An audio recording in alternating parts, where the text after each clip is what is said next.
Everybody, good afternoon. I hope you've had a good lunch. The introduction, you don't need any introduction. President Trump is, we understand, going to speak to President Putin about 30 minutes after we finished. What's the least worst outcome for Ukraine? It's a very serious, I phrase it, I know we laugh, but it's quite a serious question. What is the least worst outcome? Well, first, just a word of context, because I think it's really important for people to understand what the dynamic is here. Putin wants to achieve two things at the same time. The total subjugation of Ukraine, not necessarily by conquering all of it, but by neutering it, making it weak and subservient. And second, a deal with Trump over the heads of Europe that rewrites the rules of Europe. He can't, in his view, have both of those because if the war keeps going in Ukraine, Trump's not going to cut the second deal with him. So he's trying to figure out, how does he keep Trump on side while continuing to fight for long enough that he feels he's achieved his objective? So I think Putin would prefer to spend all of 2025 continuing to press on the battlefield. And I think what he's going to say to President Trump today is, I'm happy to talk, I'm happy to have a ceasefire, but the ceasefire has to involve Ukraine accepting severe limits on its military and severe limits on its sovereignty. And if I don't get those up front, I'm not going to stop fighting. But Hegseth has already, Defense Secretary Hegseth has already, and I can't verbatim say this, pretty much given those away. No Article 5, no NATO defense, no NATO forces in Ukraine, talking about borders of 2014 not going back there. So in many ways, already a lot has been given away. So there's one more big piece, which is in Istanbul in the spring of 2022, shortly after the war started. There were meetings between Ukraine and Russia passed over a document, said, sign this document, that'll be the end of the war. In that document was an annex that literally listed how many tanks, armored personnel carriers, missiles, drones Ukraine could have, and the numbers were severely limited, small enough that Ukraine would not merely be neutral, it would not have an army, so that anytime Russia wanted to start again, they could do so. So the real question is not at this point NATO membership. As you said, President Trump has taken that off the table. The real question is Ukraine going to emerge from this war, whatever happens on territory, with a serious military deterrent so that Russia can't start attacking again? And that is a real open question at this point. So square this away then, that's Ukraine completely subjugated based on that document. That's why they refused to take it in 2022, but that remains in 2025 Russia's demand. The reason Russia is not going for a ceasefire is they still want an agreement that places limits on the amount of military hardware and capability Ukraine can have. So then square this away, and we will move on to the broader topics. Much has been written over this minerals deal. A great deal of theatre was played out over it. Former colleagues at Bloomberg have written about it and said, you know, this is mythological. It's a false premise to think that a minerals deal is going to actually bolster the security of Ukraine. What do you think about that minerals deal? How important is that to sort of an unwritten support for Ukraine? I don't think in the end it will be practically significant. I think it had symbolism in the moment because it was President Trump sending a message to the American people that America was going to get something for everything we gave to Ukraine. But it was a message because I think the administration well understands there's not going to be minerals coming out of Ukraine and being sold for any profit anytime soon. And I think they get that. So I think it was purely about this question of whether the United States is getting something for what it's giving, and President Trump wanted to send a message that they were. Trump, to paraphrase here, says that he feels tapped, or possibly tapped by Putin. How narrow is this window between opening to achievement and a deal, a ceasefire, a solid ceasefire, and to potentially an escalation? Look, I think this is the big question facing us over the course of the next month. Putin's entire strategy will be keep the war going while keeping President Trump in a relatively calm place. He will spend the whole call trying to do that, offering more negotiations, maybe offering other symbolic gestures, anything to not stop the war, but also not have Trump turn on him. President Trump, however, has threatened publicly twice now that he will impose oil sanctions on Russia at scale, and that is a very credible threat in the current price environment. So explain to the audience what that is, because we've got a price cap, which some would say has not been very effective. Right. We've had sanctions on certain shipments, etc. So what is a dramatic shift in sanctions? So right now, the sanctions are on some number of the ships in the Shadow Fleet and the third and fourth largest Russian oil majors. The first and second are the real game, and they have not been touched by American sanctions. Secondly, what President Trump has talked about is actually imposing very steep secondary tariffs on China and India and other major purchasers of Russian oil. So really the difference, if he went down this road, would be to tell the buyers, we are going to impose secondary sanctions on you if you keep buying. And from the Iran experience, I think it would mean you would see a dramatic reduction in the purchase of Russian oil in response to that sanctions pressure, I believe. Now, will President Trump do it? I have my doubts for two reasons. One, we have not yet seen him actually take an aggressive move against Russia. In fact, some of you may not have noticed, he sanctioned essentially every country in the world, including Lesotho, including Ukraine, or tariff them on April 2nd, on Liberation Day. He did not tariff Russia. So at no point have we actually seen him follow through. So I have my doubts as to whether he will. Second is he cares a lot about a low oil price. He does, with Scott Bessent, yeah. And so I don't know that he wants 2, 3, 4 million Russian barrels taken off the market. But the market could bear that. And especially if he did an Iran deal in and around the same time and put more Iranian oil on the market, you could see a world in which this would be a serious economic blow to Russia. And I know there are people in the administration advocating for it. So we will wait and see if that could come to pass. I think there are reasons to doubt that he will actually pull the trigger. More on oil in a moment. The first day in my new job, in the first week, I hit the road tracking the president. I was in Saudi last week, and there were two things that struck me. It was almost a coronation of Mohammed bin Salman, and he bypassed Israel. Explain to the audience whether it was some kind of a veneration of Mohammed bin Salman and the consequence for foreign policy in the region. Well, I think President Trump really summed it up in his own words in the speech that he gave, where he basically said the days of us trying to speak about human rights and reform in countries like Saudi Arabia are over. So it was essentially a serious display by the American president to the Crown Prince of Saudi Arabia.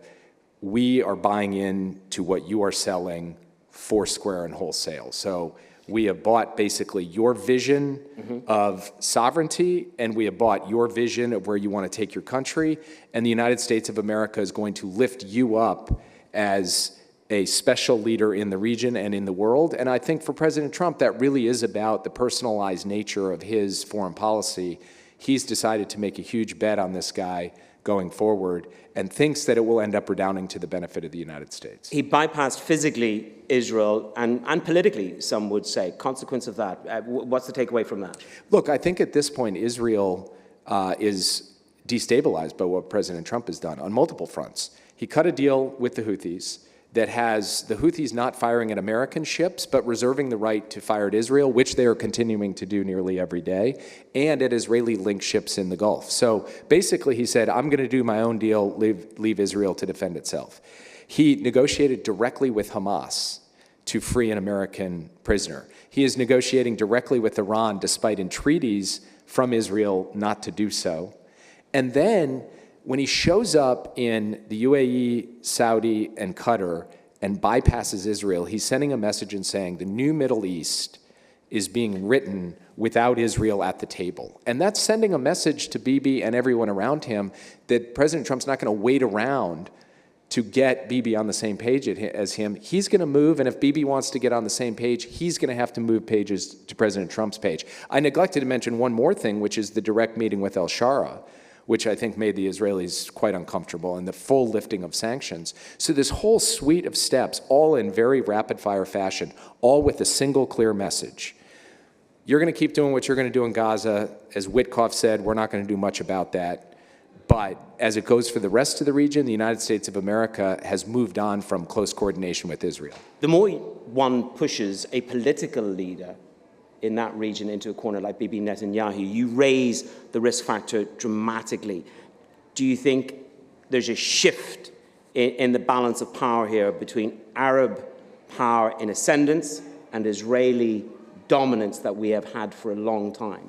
I think as long as Netanyahu continues to prosecute the war in Gaza without any strategic endgame in mind, President Trump is going to look at him and at Israel as basically being part of a chapter of war and not a new chapter of peace in the region. And he sees the Gulf countries as part of this new chapter of peace. He goes and hears from those leaders directly, hey, we don't have a problem with you doing a nuclear deal with Iran. Bibi said the opposite. Hey, we think you should work something out with the Houthis. Bibi said the opposite. So he sees, for his vision of the region, the Gulf leaders as being like-minded with him. And then on top of that, the Gulf leaders can offer the United States something that Israel cannot, which is very large-scale investment and headline deals that President Trump has put at the center of his foreign policy. So from his perspective, when he looks at the region and said, who are my partners of first resort? Yes, I think he sees UAE, Saudi, Qatar as on a different plane, in a different strata than Israel at the moment. Part of those negotiations between Saudi and then in Qatar was all pretty much about planes, really, and aerial orders. But then you moved on to the UAE, and the significant point is G42 is the huge AI vehicle in the UAE, Humane is the vehicle in Saudi Arabia, and you say that this is perhaps the most underwritten and underassessed part of this. This is a geoeconomic impact which is quite profound. The availability of highly advanced chips outside America at scale, at dominant scale in the UAE. Yeah, I mean, this is transformative and revolutionary. The sheer size and scale of the compute capability that can now be built out in the UAE is going to have a massive impact on the type of new capabilities AI is going to produce, because we've moved into a world where inference training, reinforcement learning is really the dominant mode to advance capabilities. All of these chips going to these data centers in the UAE will be doing that work. And so the UAE is going to be on the cutting edge of the frontier of AI, in addition to being the place where so much compute capability is going to power everyday AI applications. So from the point of view of a resource, as we move looking out into the future, beyond fossil fuels, this is the UAE kind of locking down a massive hold on one of the most valuable resources this planet will have to contend with over the next 50 years, and that is compute power. How is American Congress, how is American politics going to chew on that? I think it's going to be hotly debated in the United States. Because but has the train left the station? These deals have been done. So the train has left the station on those deals, but really that's setting the stage now. That's a first salvo, right? This is going to now play out over the course of years, and the question is this kind of where we are through 25, 26, 27, or is this one piece of a larger build-out where you'll have another big set of announcements next year? And so there will still be a debate within the administration, within the Congress, within the U.S. And the debate basically comes down to this. It's not about the UAE specifically. It's about the question of whether the United States is prepared to offshore so much compute that we trade one form of dependence on oil and other resources for another form of dependence on compute, because build out outside the United States ends up supplanting or replacing build out inside the United States. And I confess, and I have had this conversation with senior leaders in the UAE, just as an American, I think we have to reserve a substantial portion of the compute capability in the U.S., not against any other country, but for the notion that we are not going to create new dependencies, and we're going to learn the lessons of the last 40 years and make sure that we drive a build-out at home, at scale, in addition to helping our friends be able to build out as well. I just think we have to get the balance right, and I'm worried that over time the balance may end up heading in the wrong direction. But isn't this about, spheres of influence? We've heard a lot said about this. Spheres of the north, sphere of the south, sphere for the east and the west.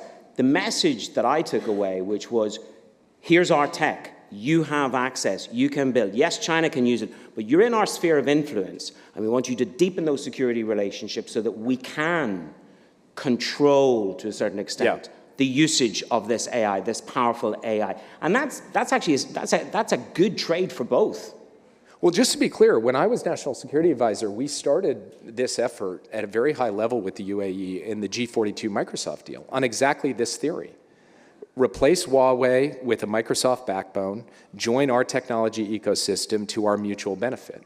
Now, I guess I'm a little hesitant to call it spheres of influence because I think the UAE is going to maintain economic ties with China, is going to maintain deep ties with Russia as well. Yep. It's really about a high-tech ecosystem, and are you in the American ecosystem or the Chinese ecosystem? That's where the choice is being forced. But at all these other layers of geopolitics, I think it's going to continue to be more of an omnidirectional world. Step back and step above one's natural political background and give me the superlative that sums up last week's trip by this presidency to the Gulf. Bold, bold. He made bold and fast moves, lifting sanctions on Syria, declaring that the era of sort of American work on rights and reform, that he was closing the page on that. I have concerns about that, but that's a big move he made. The huge announcement on AI, and the overall valence of saying there is a new Middle East here and we, the United States of America, are going to be driving it, not being driven by it. I think that was a significant outcome of last week. And not to draw up anything that anybody wrote, but there is that famous piece from you where you talk about 2023, about how quiet the period of time was in the Middle East. What kind of phase do you think we're moving into? Because Blinken talked about it as being the worst since 1973, and that was January of last year. That was just after you'd said, look, it's as quiet can be. How would you describe the next evolution in the Middle East? Look, what I was getting at in my piece, and I said for now it's quieter. I know you did qualify it, to be fair. And I said there are two things that could upend it, the Israeli-Palestinian conflict and Iran. At that point, we did see in October of 2023, before October 7th, a real opportunity for the region, a genuine opportunity in economics and technology and integration. And October 7th disrupted that massively. And there's been a grievous human tragedy that has unfolded. And yet, the basic thrust of the point I was making, I believe, pertains sitting here in 2025, which is there is a genuine opportunity in the Middle East for a more stable, more integrated region, stalked by real threats. Yeah.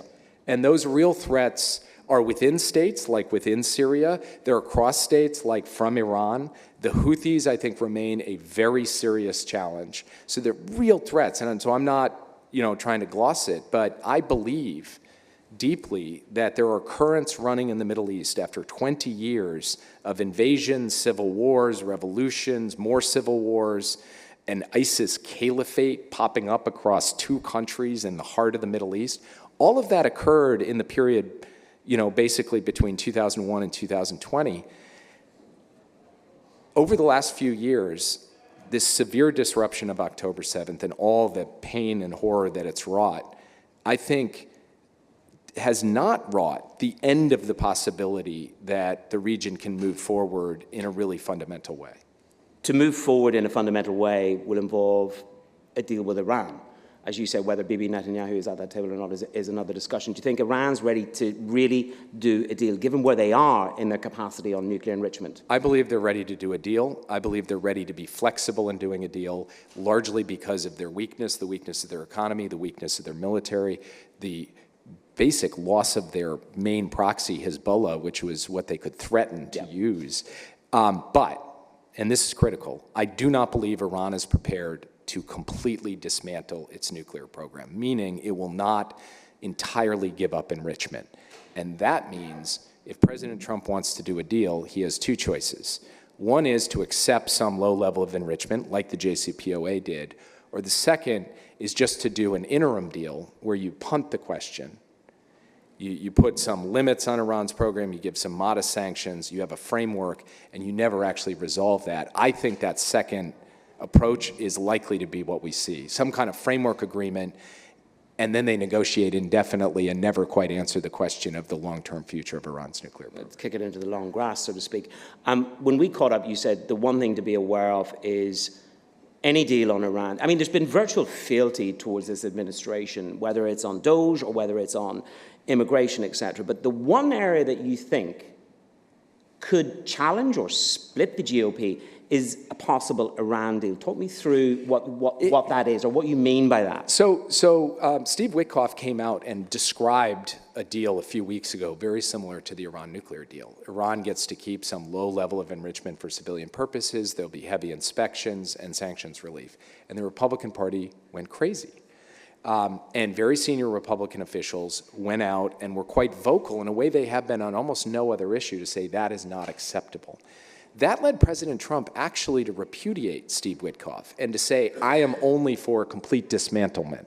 And he said that in an interview a couple weeks ago. So he is being responsive to this pressure.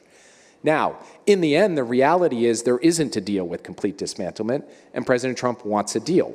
So I think he will do a deal that does leave a lot of Republicans very upset, and they will, unless he does this framework. And if he does that deal, if he accepts some limited amount of enrichment, you are going to hear Republican voices criticizing it and, in fact, voting against it. There won't be enough votes to defeat it, but I think there will be votes cast against such a deal if it's presented to the Congress.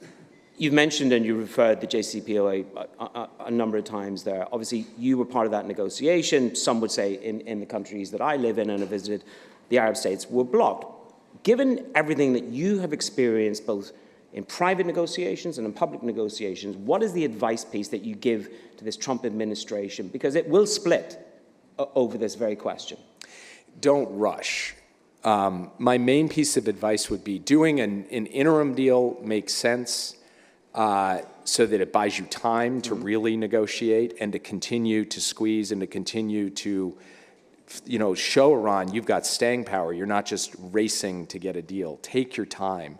Because the government's approach to this is basically to try to wait the other side out and to get the concessions because the other side is more on the clock than they are. So my view in this would be, you've got the time, Iran doesn't. Take the time to get a good deal. And in Saudi Arabia, in the ballroom, there was another line that sort of made my ears stick up, which was on Iran, and it's where the president said, I will bring maximum pressure, again, that maximum pressure policy. But again, we've seen this very maximalist rhetoric approach from President Trump and then a rollback. Again, I go back to the window of opportunity with Iran. Do you think it's a long and enduring negotiation that he has the patience for? Because patience is not something that's long. No, I think here, unlike with Russia, I think he could turn and decide, I'm going to squeeze them on oil sales. And right now they sell, call it 1.5 million, maybe a little bit more barrels a day. Chiefly to China. I could see him trying to cut that down significantly to put the squeeze on Iran. And so this is what I mean by Iran being on the clock more than the United States, and why the U.S. should have a little bit of patience to force Iran to make the necessary concessions. But I do see the possibility in the coming weeks, if President Trump judges that Iran is being dilatory, that he would impose these sanctions. Can I just flip both the coins on Russia and on Iran? Let's take a glass half full. Progress and sanctions removal at some junction over a period of time with Russia on oil. Likewise on Iran, progress and no dilatation of oil. That gives me oil currently sub $60 with the whole street cutting. And that says to me, you're going to have more production with the Saudis already having added barrels. What's my risk in the oil market at the moment? Are the Saudis adding barrels because of political pressure from Trump? I don't believe so. I believe they're adding barrels because they were holding back their national production while so many other countries were adding production, and they finally decided they weren't going to do that anymore. So I think they've just made a decision in a way to steer into the turn and say, if this is the direction, we're actually going to sell more barrels. I don't think it's about Trump. Now, the major factor to me, and there are Americans here, what happens to the American energy industry if oil is $50 a barrel or $45 a barrel? What does that mean for the economics of production? How real a risk is $45? Look, my view is that if you get an Iran deal and you don't end up with Russia sanctions, it really turns on the softening of the global economy. If you have a soft global economy with all this production coming onto the market, I would say it's under 50%, but it's like a not insignificant possibility that we could be tracking towards 40. And even call it at 50 or 55, Yeah. the impact on Texas and on shale in the United States, I think, is real. And that's something that President Trump is going to have to take into account, even as he trumpets the very low prices at the gas pump. Running down the clock here, and I'm conscious not to overrun, but on the bypassing Israel, I want to go back to where we started. He physically bypassed Israel on this trip, President Trump. He did not communicate. What do you think the subplot here is? Is it to destabilize Bibi Netanyahu, or is it really to back him into a corner? What is the shift on Israel policy, Jake? So I think that is a byproduct. The backing him into a corner is from President Trump's perspective, a bonus. If this results in a second ceasefire and hostage deal, which honestly it might in the next few days or weeks, President Trump will look at that as a win. But the main reason he's doing it is not that. The main reason he's doing it is he has a very logical view, as I was saying before. How do I get to peace and deals? Can I get there through Bibi? No.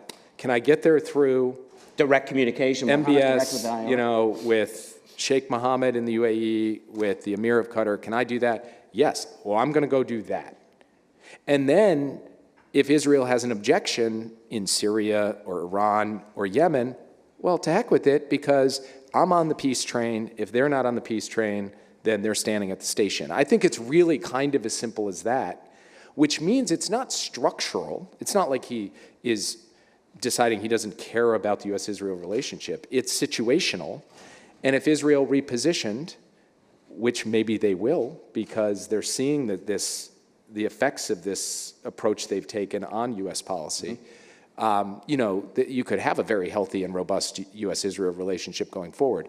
But in this current circumstance, in this situation, I think this is the main dynamic at play in the Middle East. One very last question, we'll wrap it up here. A lot of people have spent time talking about U.S. exceptionalism, the investment in U.S., it's being challenged, the dollar, U.S. equities. But the hegemony of U.S. defense, in short order, do you think that this administration really has injured the hegemony of the geopolitical and defense position of the United States of America in the world? Damaged, yes. Irrevocably?